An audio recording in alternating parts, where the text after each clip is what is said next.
That was a very, very impressive result for Arsenal. 5-2 away from home against West Ham United. It puts big pressure on Liverpool and Man City. You obviously have a massive game this weekend as well. You feel that if Liverpool lose that game, not saying that's going to happen, but 6 points is a very manageable kind of distance between Arsenal and Liverpool. Obviously, if Man City win the game, it kind of balances out massively.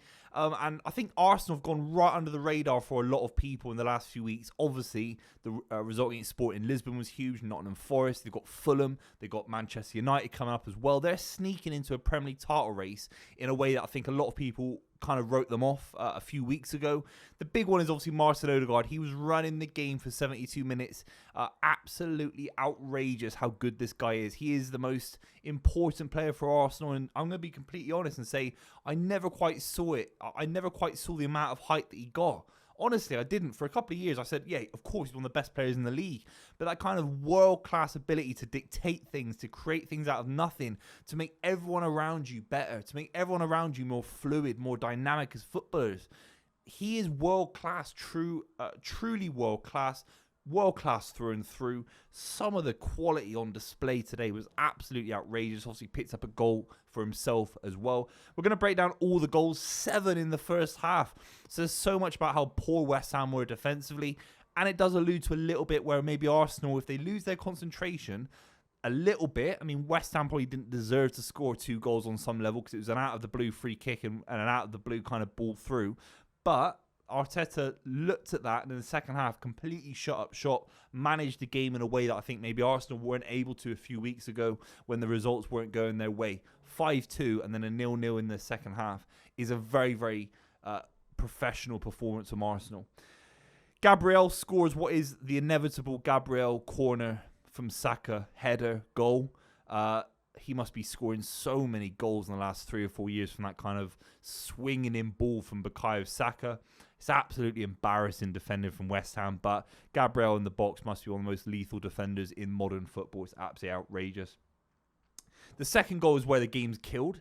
The second goal is where I'm talking about Martin Odegaard's absolute undeniable brilliance because he's running towards the center, this kind of center of the pitch. He does a little inverted chip over the defender. It's not a through ball. I mean, most players would try and play a through ball. I think there was someone offside. It probably would have caught them offside, but he plays the little chip to keep Saka onside as well, which is the genius of the ball. The ball gets played across. It's a great bit of intuition from Saka to kind of play that and not try and shoot himself. A lot of players would have shot from that position, potentially missed. It was a tight angle on Fabianski.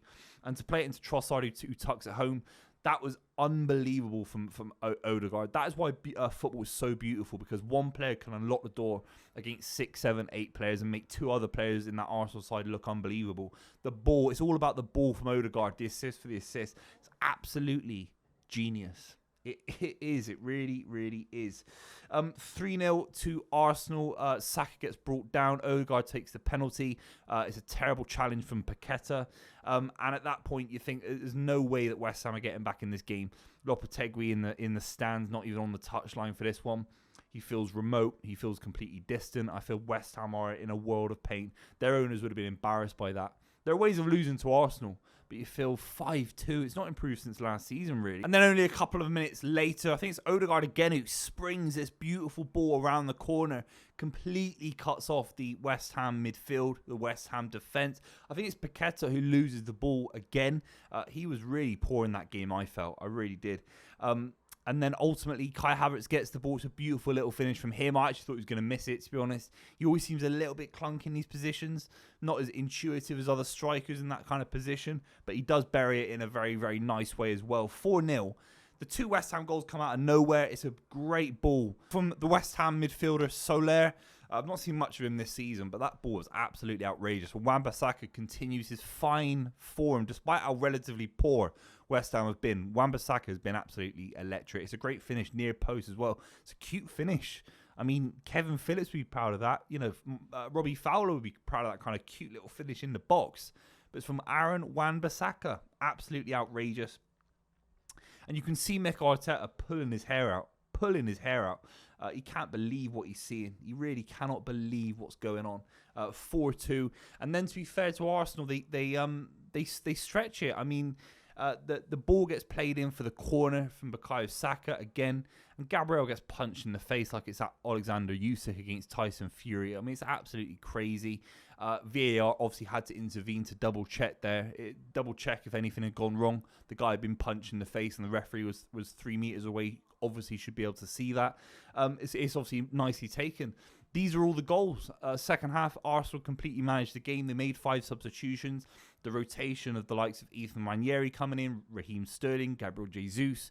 I think really, really important for Arsenal. Some observations from the game. I thought Declan Rice had a brilliant, brilliant performance. You feel that despite the boos from West Ham fans around the stadium, he is given a license to be far more athletic. Doesn't have to think as much. I think when Declan Rice is given too much time to think and try and be this kind of intellectual footballer, like maybe someone like a Rodri is, for example, or Toni Kroos, then I think it's not his game. His game is just living on the edge a little bit, getting the ball, carrying it 10 yards, giving it off, getting it back. He's a little bit more just reactive physically, and I think against West Ham, he stretched the opposition very, very well.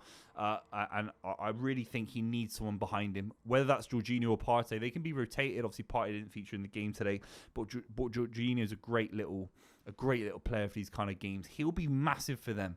I think he's probably at the end of his time at Arsenal. I don't see him staying beyond the end of the season for his age category.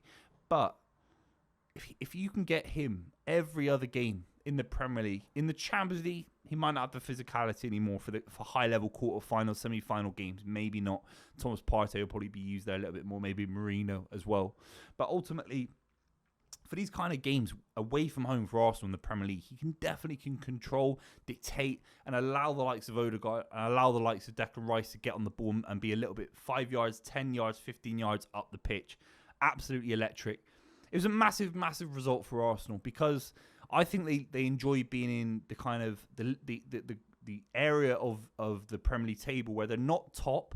No one's really looking at them in the same way. When you're top and you're an Arsenal player, everyone's talking about you. All the fan channels, all the Twitter accounts with the Thierry Henry profile pictures, they're talking about you all the time. But when you quietly smash Sporting Lisbon, quietly smash West Ham, you're talking 13 goals in the last 3 games for Arsenal. That is the kind of form where they went on a Premier League title run-in last season and people were talking about them. And they came up against a side that is a generationally good side. This season, that side has crumbled. And this season, they're facing a Liverpool side. I think if you ask Mikel Arteta, hand on heart, do you think Liverpool will crumble at some point in the next few weeks? Particularly with more about injuries as opposed to form or kind of tactics. I think Arsenal would back themselves. I think they would because they know what it's like and they know what it's like to get into a tricky situation and drop points against Fulham and West Ham and Southampton in yesteryear. And they're going to know that's coming up for Liverpool at some point unless they're one in a 50-year club. They are going to have a pothole. They are going to have to think about Champions League quarterfinals and semi-finals. If Arsenal are 5-4, 3 points off Liverpool, it's not the end of the world at this stage going into December and January. It really isn't. And I think they do their business best when they're a little bit more free. They can be the Arsenal of old and just be a little bit more expressive. They're not stiff. They're not afraid. They're not conservative. They need to be going after sides like this.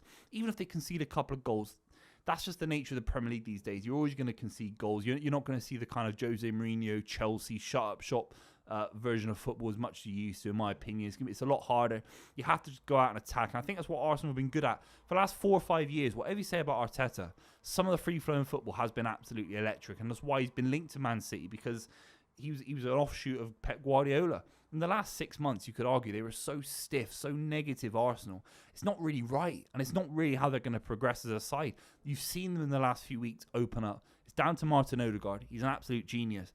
But they still have to have a plan. If Odegaard gets injured, what are these guys doing? What are they going to do? It's obviously not a criticism now because he's playing. But they have to wrap him in cotton wool. He can't be starting every game from now until May in every competition. So they're going to have to figure out a solution on how to be less stiff when Martin Odegaard isn't fully available. It's a big question because ultimately they're fantastic. When he's available, him and Saka, they're going to win 95% of the games that they need to win. Do you know what I mean? They really are. They're absolutely fantastic. Blew West Ham United away today. West Ham are in a world of pain. I think they'll give them a couple more games, but fives here after a decent result last week as well for West Ham. That would be crushing for them.